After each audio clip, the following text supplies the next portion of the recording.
Good morning, students. Welcome to Maths class. Class 6. Chapter 4, Symmetry. In this video, we are going to listen the conversation between Joe and her mother. I assure you that it will be interesting and useful. Here we go. Mom, it's study time. What we are going to discuss today? We are going to identify the symmetrical objects in our surroundings and the types of symmetry. Oh, super Mom.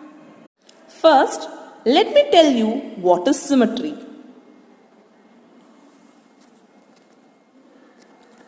Looking at our surroundings, we see that most of the objects appear with certain beauty. Do you know why these objects looking beautiful?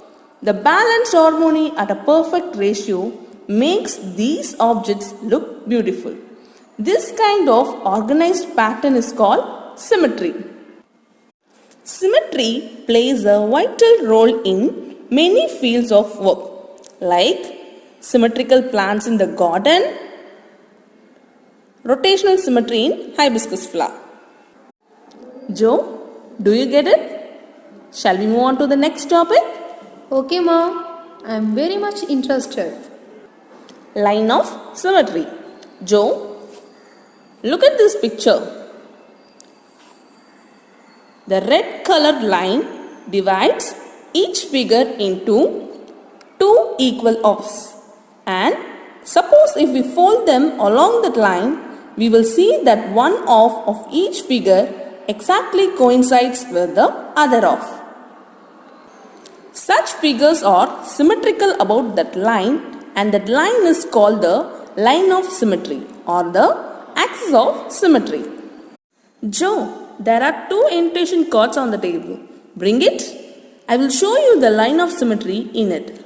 Yes, Mom. I will bring it. Look at the first one. The fold line of the card divides into two equal halves, and each half exactly coincides.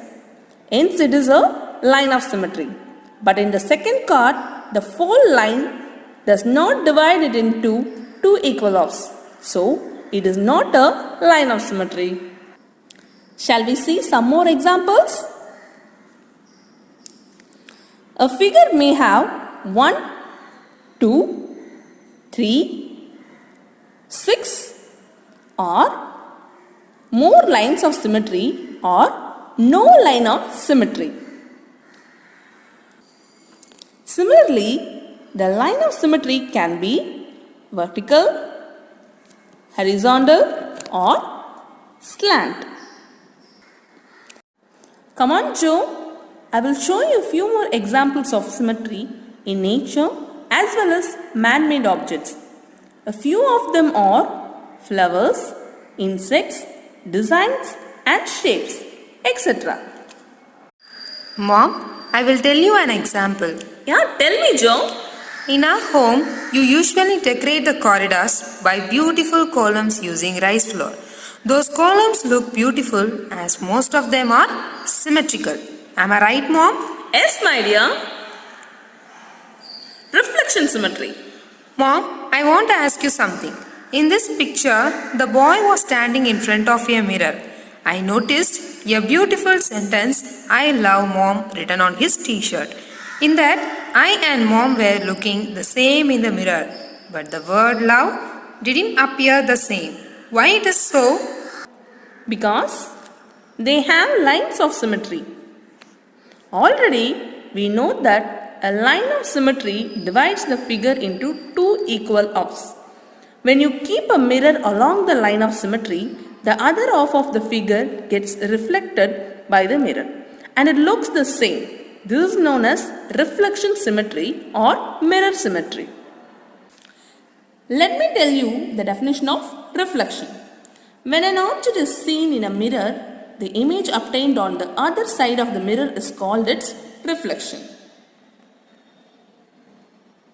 Joe, switch on the fan. Yes, Mom.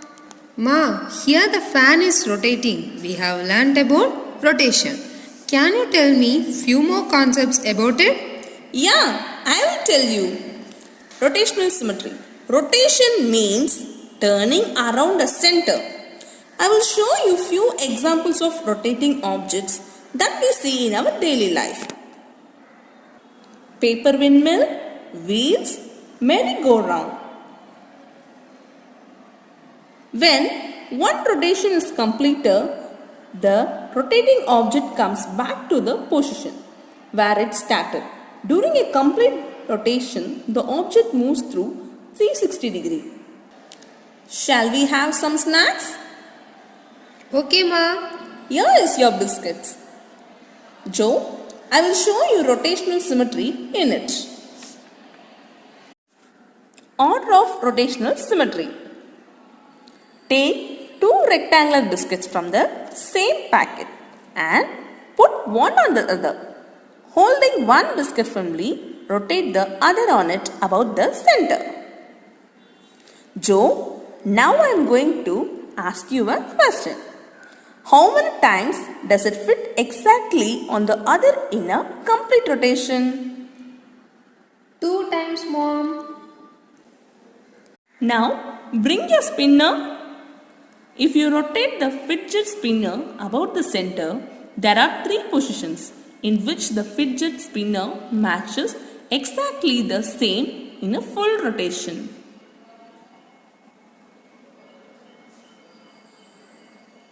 In your geometry box, place a set square containing angles 60 degree, 30 degree and 90 degree on a paper and draw an outer line around it.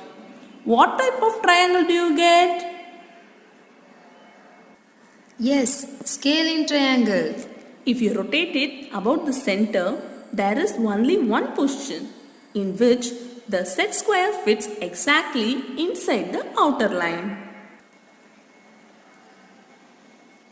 In the above situation 1 and 2, the total number of times the rectangular biscuit and fidget spinner matches exactly with itself in one complete rotation is 2 and 3.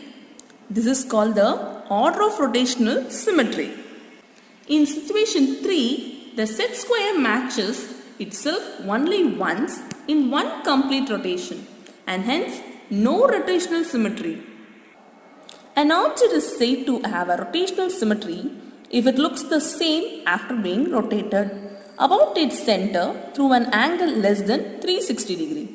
If the order of rotation of an object is at least 2. Joe, there is an interesting topic, let me tell you, translational symmetry. Look at the figure.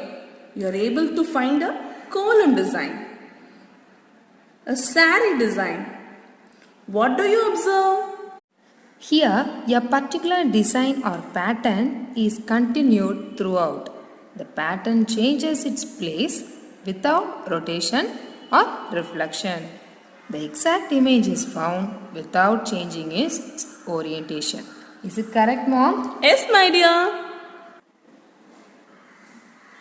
Thus, translation symmetry occurs when a pattern slides to a new position.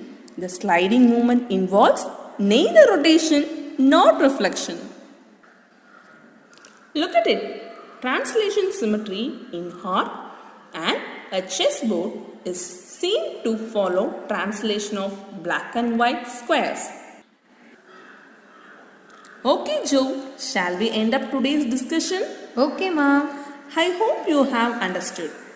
Okay, children, how was today's class? Was it interesting? I hope you all understood and had fun. Bye bye.